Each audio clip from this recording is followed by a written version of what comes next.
Hey,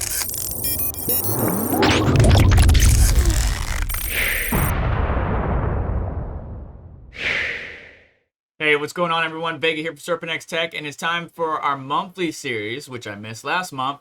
And that is, what is the cost to build a mining rig right now? What is the profits of said mining rig in today's market environment? Because GPU pricing has been getting better and better. I know some GPUs are still well over MSRP, but they're at least getting close to where they should have launched at. But MSRP is a thing of the past. What is it? I don't know. So let's just get into the data. This is a monthly series that, again, I missed last month. My apologies. Where I go over and I build out, how much it would cost to build a 6 by, 3060 or 6 by 2070, so on and so forth. I try to keep up with it, but I've been getting my butt kicked by my full-time job, so thank you for bearing with me. Here are the parts lists that we got so far. So our CPU that we're going to be utilizing is the Intel Celeron G5900. It's just a dual-core processor because we're going to be focusing on GPU mining, not CPU mining, and it's only $23.99. Now remember, when these dual-core processors at the height of the mining craze were almost $100, $80, $100, $70. It was ridiculous. But they have since come down. The motherboard we're going to be using is a micro ATX board. It's the Asus Prime H410M-E micro ATX. Say that 5 times fast. Now, the problem with this board, because it's a micro ATX, is you only have so many slots available to you, but we do have a full length by 16, 2x1s, and then a M.2 slot that we technically could split out. Again, we don't need much horsepower, so the motherboard doesn't need to have all the bells and whistles. But the concern that one might bump into is the fact that the motherboard may need a BIOS update, BIOS version 0403, in order to utilize the CPU. 9 times out of 10, if you're just now ordering this motherboard, the manufacturer will ship it out to you with the correct BIOS. If not, you should be able to boot in, still put the CPU in, get everything set up. I would do a test setup like on the motherboard box, on the static sheet that it comes in, get everything connected, boot up there before you go putting it into any rigs. Or if you have an open frame that you can easily access, just make sure that you have room if you need to, because this does not have an easy BIOS USB option. You're going to have to boot and then update and go from there. And you should be able to boot with the CPU in there. Just bear that in mind. Just wanted to make sure that warning was crystal clear. Of course, memory, we don't need to get too crazy about. DDR4, 2400 speeds. I know we're on DDR5 and crazy speeds, but we don't need too much when it comes to mining specifically with GPUs. Just enough to give us some memory and stuff like that. You don't even need this much. We got 2 4-gig sticks. You could do 1 4-gig stick. If you're running Hive OS, you don't really need a lot of memory and you don't need a lot of storage. But I did choose the Patriot Burst Elite, 120 gigabyte. It's a 2.5-inch SSD. It's only around $15.99. Again, everything in this video will be linked down in the description if you want to go and grab some parts. Or if you want to go and grab something else, feel free to click the link and then go search for whatever component you're looking for. It does help out the channel, and I greatly appreciate you. But we don't need 120 gigs. Just this is one of the lowest you can find on PCpartpicker. If you can find a 64 gigabyte drive for your Hive OS installation, go for that.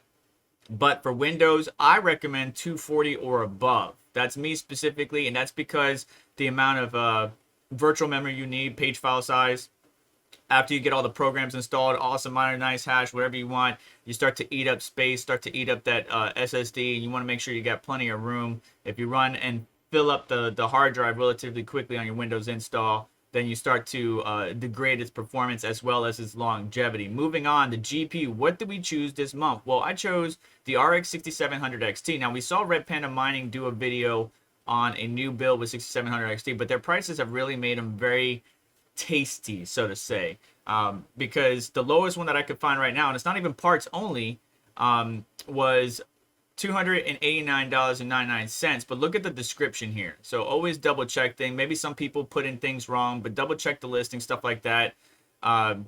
Maybe they're just saying that the box contains a 1080, so that might be a problem. Just double check the listing.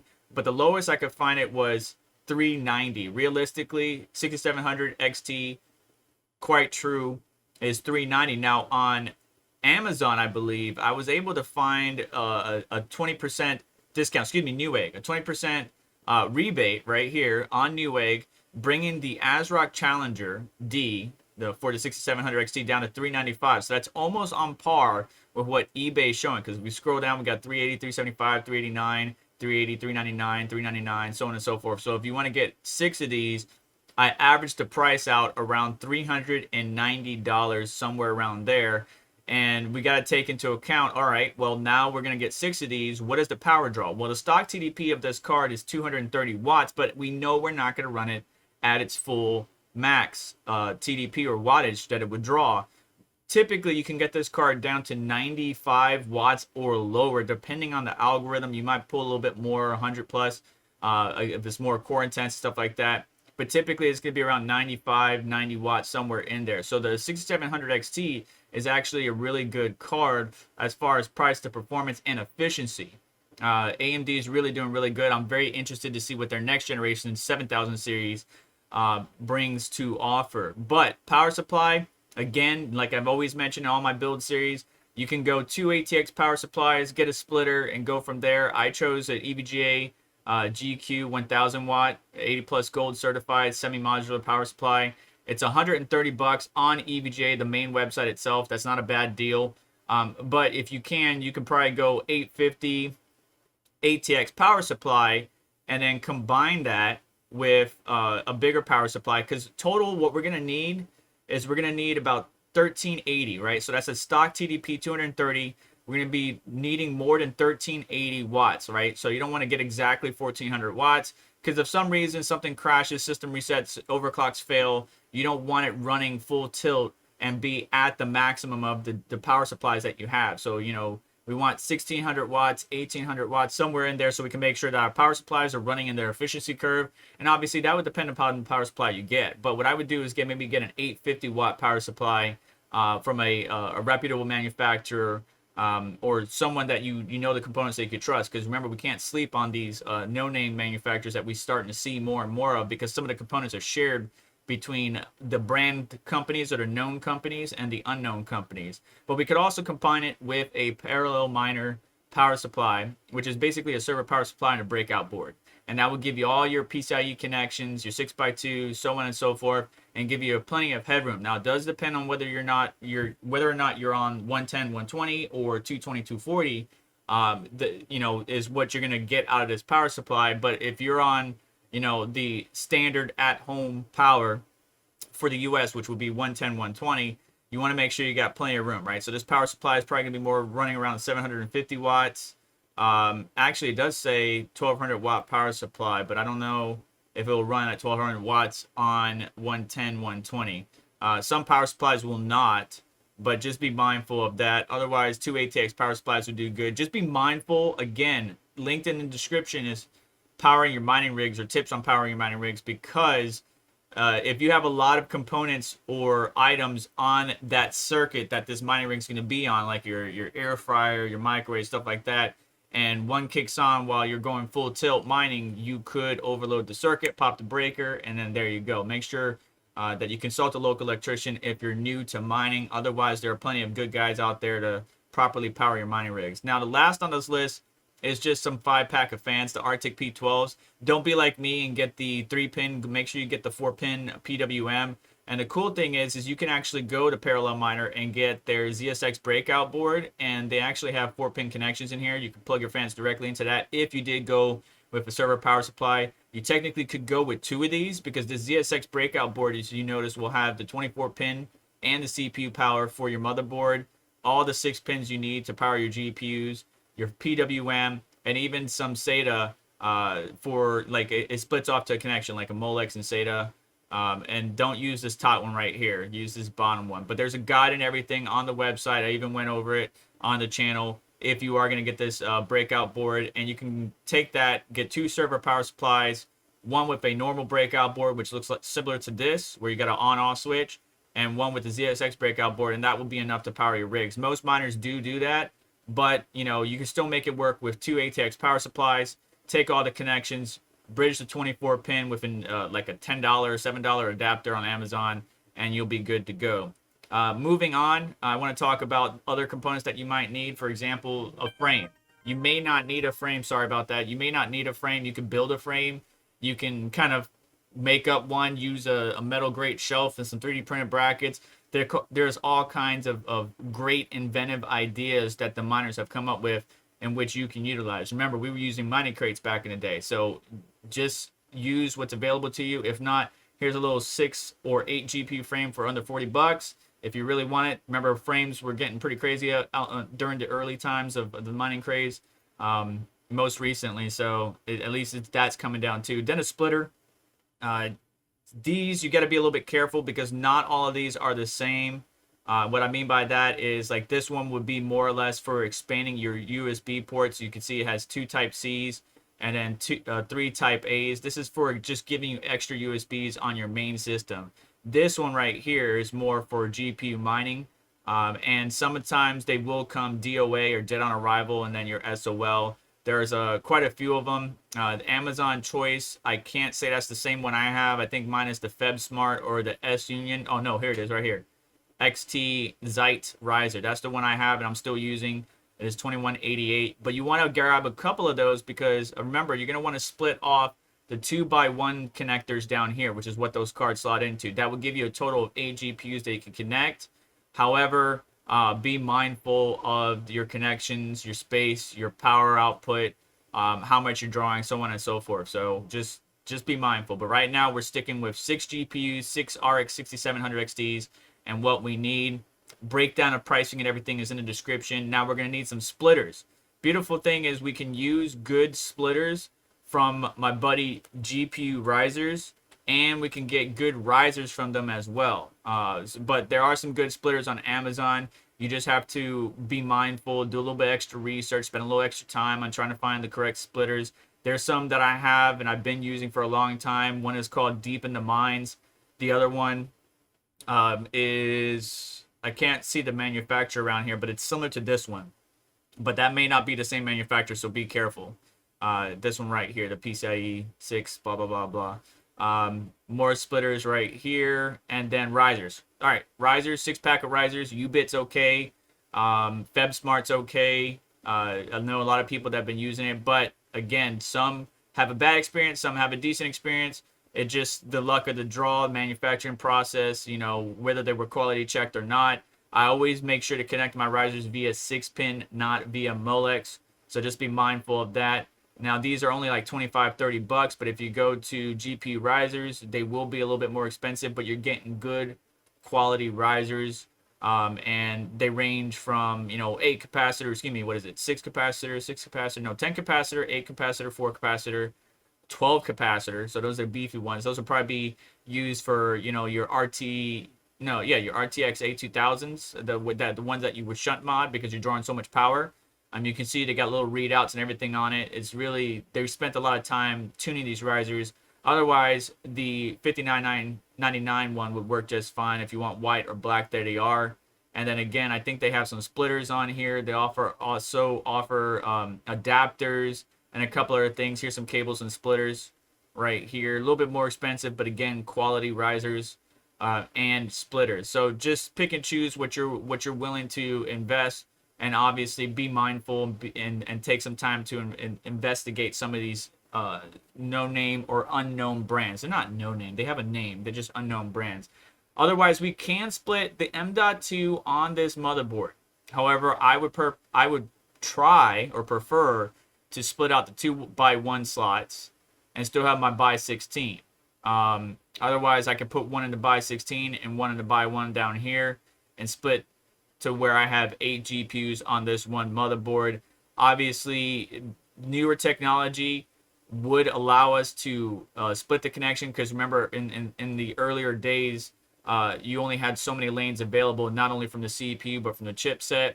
I'm pretty sure everything will be coming from the CPU. There might be a couple coming from the chipset, and you might be limited on that. So say like a H81 or early Z77 board wouldn't be able to allow you to get past, a certain amount of GPUs, whereas the newer motherboards and CPUs would allow you to go past this mark. So anyways, let's move on to profitability. What would be the actual profit of this system and the cost of this system? Because we're looking right now at 710 with what I have in PCpartpicker, but overall I have the estimated price with everything because it doesn't have all 6 GPUs on here at 390, and that's 2340 for all 6 GPUs. We're going to be pulling close to 1380 watts. Realistically, it's more about 570, 580 watts when we tune the GPUs to hash at a specific rate. And overall system is going to be $3,200 for all 6 GPUs and everything we need to get up and running. What does that mean for profitability? Let's take a look. Well, with 6 of these GPUs, the top coins to mine as of right now would be Neoxia, which is a Kapow algorithm, very core intensive, does take a decent amount of energy to hash. Then Ethereum, which we know is going away soon because of the merge, and some of you may be watching this video after the merge, so you might have to omit that particular data set there.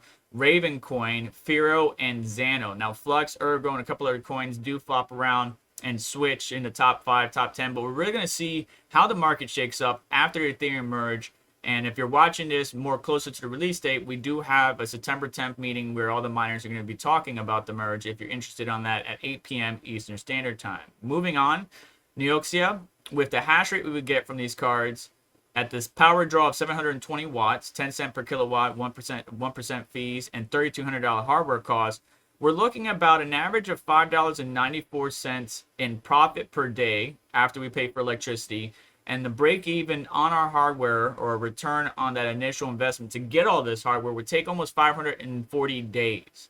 And so you might be saying, is that a good choice, considering this is a newer coin? Well, it is, but it really depends on the project. Is the project going to continue to innovate, expand, grow, get on a number of exchanges, build upon what they have set with, play to earn and stuff like that? It might be something looking into. Now, moving on to Ethereum, which is going away, it would take us 611 days to get back, and we know Ethereum's going away, so you're not going to get very far with this if you're just starting now, but you make $5.23 profit after electricity at 10 cents per kilowatt hour. Moving on to Ravencoin, it's about 805 days to break even after your $3,200 investment. You're only making about $4 a day after electricity. And then Firo, 938 days with only making $3.41 after electricity. And then Xano, 1,195 days, only making $2.68 after electricity. So is it worth it? Honestly, the 6700 XT is one of my favorite cards. Would I go out and buy all 6 GPUs and build a whole new mining rig with it? Absolutely.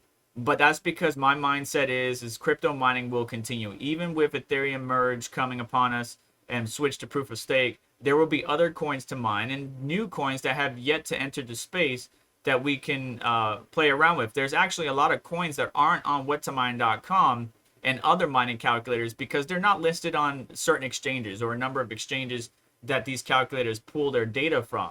So if those coins continue to improve, continue to grow, continue to work on marketing and a number of other things to expand the project, they may soon be on this chart, and then Ethereum will be something of the past where we have, core intensive algorithms like Kapow being number one, or FearoPow, ProgPow. Look at all the ProgPow variant type coins just sitting up there at the top for this particular GPU.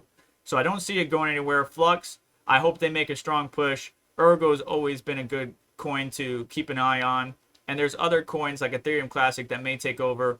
But it depends on the amount of hash rate that switches over to ETC, because that is one of the easiest for a lot of the ASICs to switch to. So we'll see how things shape up after the Ethereum merge.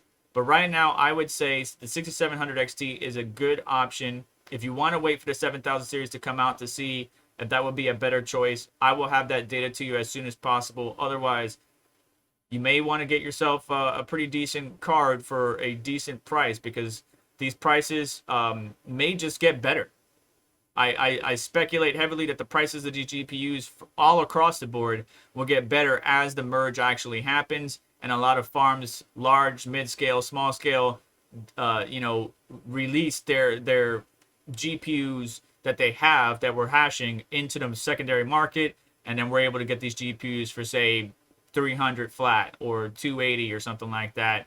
And that's just going to make the other cards, like the 6600 XT, which is a good card as well, even lower. But we'll just have to wait and see. However, that is the build for this month. Again, pricing and everything is down below. Estimated cost is $3,200.